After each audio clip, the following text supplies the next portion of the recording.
102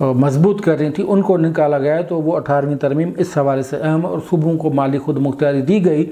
یہ الگ بات ہے کہ پھر صوبوں کو جو مالی اختیارات ملے ان سے عوام کو کتنا فائدہ ملا، کتنا مطلب عوام کو فائدہ نہیں دیا گیا اور اپنے پیٹ بھرے گئے، یہ بحث بالکل الگ ہے۔ لیکن جہاں جہاں وفاق مضبوط ہوتی ہے وہاں کوشش کی جاتی ہے کہ صوبے مضبوط ہوں، اور یہ مالی خود مختاری کے حوالے سے ایک بڑا آئینی پیکج تھا 18ویں ترمیم۔ تو آج جو سینٹ میں بل رضا ربانی نے پیش کیا، اس کی اہم پہلے میں نکات آپ کو بتا دوں، جس میں یہ کہا گیا ہے کہ سینٹ کو یہ اختیار ہونا چاہیے کہ فقط وزیر اعظم یا جو وفاقی وزراء یا اسٹیٹ منسٹر یا اٹارنی جنرل ہی نہیں، یعنی مجلس شورا یا پارلیمنٹ میں وہ خطاب کر سکیں، لیکن اس کے ساتھ صوبوں کے جو وزرائے اعلیٰ ہیں ان کو بھی یہ اجازت ہونی چاہیے کہ سینٹ کے چیئرمین جب ان کو مدعو کریں تو وہ سینٹ میں آ کے اپنا خطاب کر سکیں۔ ایک تجویز یہ ہے۔ دوسرا اہم جو اس معاملے میں وہ یہ ہے کہ سینٹ کے چیئرمین، سینٹ کے ممبران جس طرح دوسروں صوبوں سے، صوبائی اسمبلیوں سے لڑ کر انتخابات میں حصہ لے کر وفاق پاکستان اسلام آباد سینٹ آف پاکستان میں بیٹھ جاتے، تو اس حوالے سے ایک معمولی شرط یہ رکھی گئی۔ پہلے تو یہ شرط تھی کہ جو اسی صوبے میں اس امیدوار کا ووٹ رجسٹر ہو، یہ شرط برقرار ہے۔ لیکن اب یہ شرط ہے کہ اس صوبے میں 5 سال کم از کم اس کی ریزیڈنس ہو، رہائش ہو۔ یہ اس بل میں کہا گیا۔ وہ کون سی شق ہے اس کا میں آپ کو تفصیل سے بتاؤں گا۔ اس میں ایک تو ہم شروع کرتے ہیں آئین کے آرٹیکل 57، اس میں یہ تجویز دی گئی ہے کہ اگر صوبوں کے جو وزیر اعلیٰ ہیں ان کو اگر سینٹ چیئرمین مدعو کرتے ہیں سینٹ کے اجلاس میں، تو وہ آ کر سینٹ اجلاس میں خطاب کر سکتے ہیں۔ اس طرح آرٹیکل 62 ہے، اس کی یہ ترمیم ہے، اس میں یہ تجویز کیا گیا ہے کہ سینٹ کے امیدوار ہیں وہ ریلیٹڈ صوبے سے نہ فقط ان کا ووٹ درج ہو، لیکن وہاں پہ 5 سال ان کا رہنا ریزیڈنس وہ لازمی ہو۔ اور پھر دونوں ایوانوں کے اجلاس کے حوالے سے آرٹیکل 72 میں اس میں ترمیم کی یہ تجویز کی گئی ہے کہ اسپیکر کی غیر موجودگی میں سینٹ کا چیئرمین ہے وہ اس اجلاس کی صدارت کرے گا، یعنی سینٹ چیئرمین کی اہمیت بڑھانے کے حوالے سے یہ تجویز ہے۔ اس کے علاوہ جو سینٹ کے ممبران یعنی جوائنٹ اجلاس میں، یعنی جوائنٹ جب ایوان کے دونوں اجلاس ہوتے ہیں، جیسے تحریک انصاف نے 4-5 جو بل منظور کروائے، سینٹ کے دونوں اجلاس بلا کے دڑم بڑم کر کے یہ اجلاس وہ جو بلڈوز کر دیے تھے، تو سینٹ کے دونوں ایوانوں میں جو سینٹ کے ممبران کا تناسب رکھا گیا ہے، اس حوالے سے یہ ترمیم دی گئی، پیش کی گئی ہے کہ یہ اگر سینٹ کے جو ممبران ہیں اس کو اس طرح نہیں، یعنی سینٹ کی نمائندگی کا تناسب ہوگا، اور وہ تناسب اس طرح ہوگا کہ جو قومی اسمبلی کے کل ممبر ہیں اور سینٹ کے جو کل ممبر ہیں، پہلے تو جوائنٹ جو سیشن ہوتا ہے اس میں کوئی بھی بل منظور کروانا ہوتا ہے تو ہر سینٹ کا ایک ووٹ گنا جاتا ہے، لیکن یہاں پروپورشنل ووٹ کا جو تصور دیا گیا ہے کہ سینٹ کے جو ممبران ہوں گے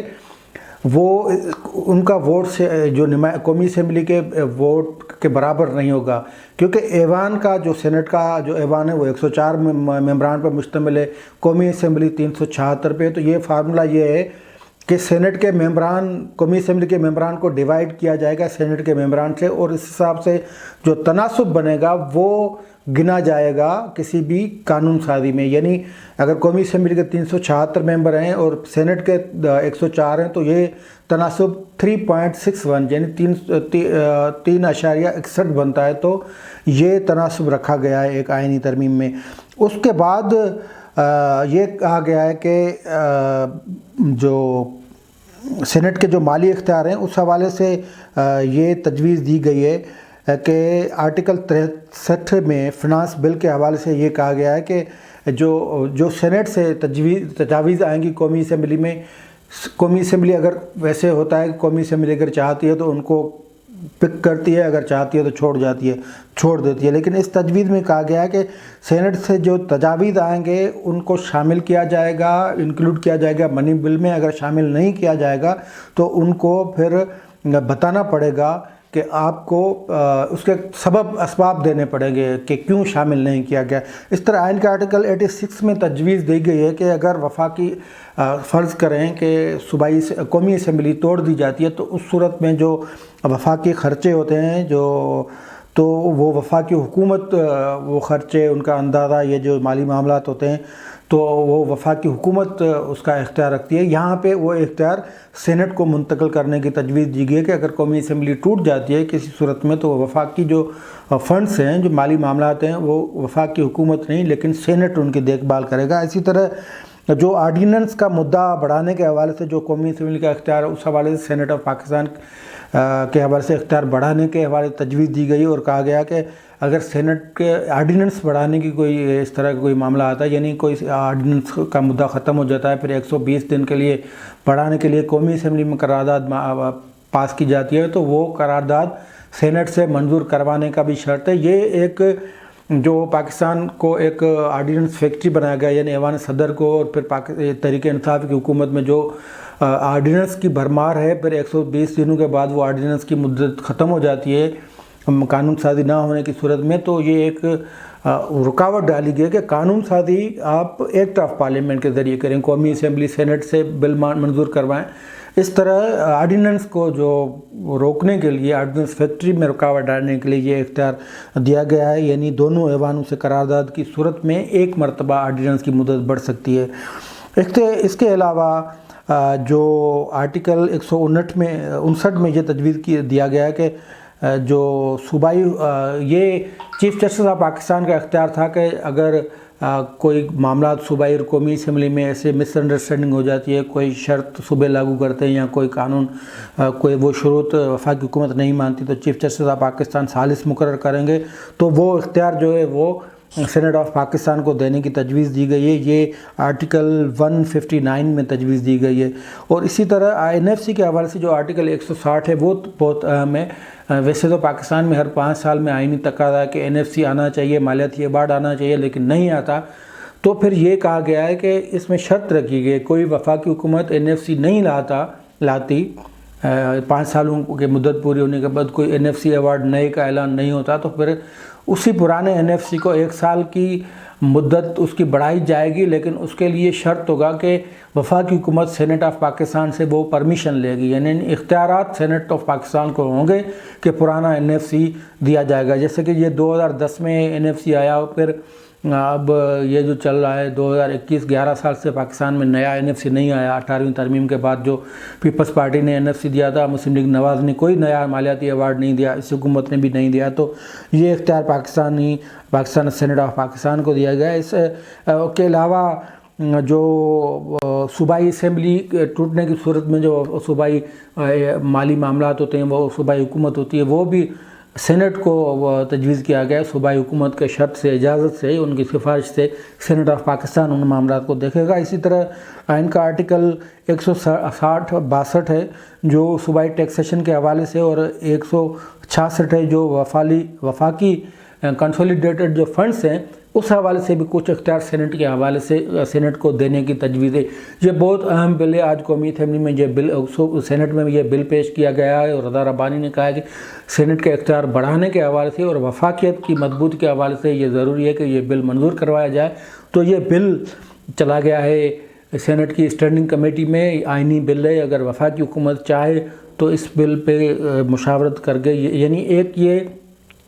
شروعات ہے جو اپوزیشن اور حکومت کے مابین کہ اپوزیشن کے اگر اس بل کو یعنی نجی بل کو وفاق اپنی اس پہ کنسنٹ دیتی ہے پاس کرواتی ہے سینٹ کو اختیار مل جاتے ہیں تو یہ ایک اچھی شروعات ہوگی۔ اسی صورت میں اپوزیشن جو ہے وہ ہو سکتا ہے کہ ویسے تو یسر رضا گیلانی نے اعلان کیا ہے کہ وہ وفاقی حکومت سے قانونی اصلاحات کے حوالے سے الیکشن انتخابات کے اصلاحات کے حوالے سے وہ تعاون کرنے کے لیے تیار ہیں لیکن صوبائی اختیارات یا سینٹ اختیارات کے حوالے سے یہ بل ہمیں اب دیکھنا پڑے گا کہ وفاقی حکومت اس بل پہ کیا ری ایکشن دکھاتی ہے۔ یہ جب بل اگر سینٹ سے منظور ہو جاتا ہے ویسے منظور ہو جانا چاہیے کیونکہ اپوزیشن کی اکثریت موجود ہے سینٹ میں، اگر یہ بل پھر قومی اسمبلی سے بھی منظور ہو جاتا ہے سینٹ کو با اختیار کر کے ایک وفاقی یعنی پارلیمنٹری سسٹم کو مضبوط کیا جاتا ہے تو موجودہ سسٹم کے لیے ایک یہ بڑا ایک بریک تھرو ہوگا، لیکن پھر دیکھتے ہیں کہ اس پہ وفاقی حکومت اپنی کیا رائے دیتی ہے اور ووٹ کے ذریعے وہ کیا فیصلہ کرتی ہے۔ آج کے لیے اتنا ہی، دیجیے اجازت، اللہ حافظ۔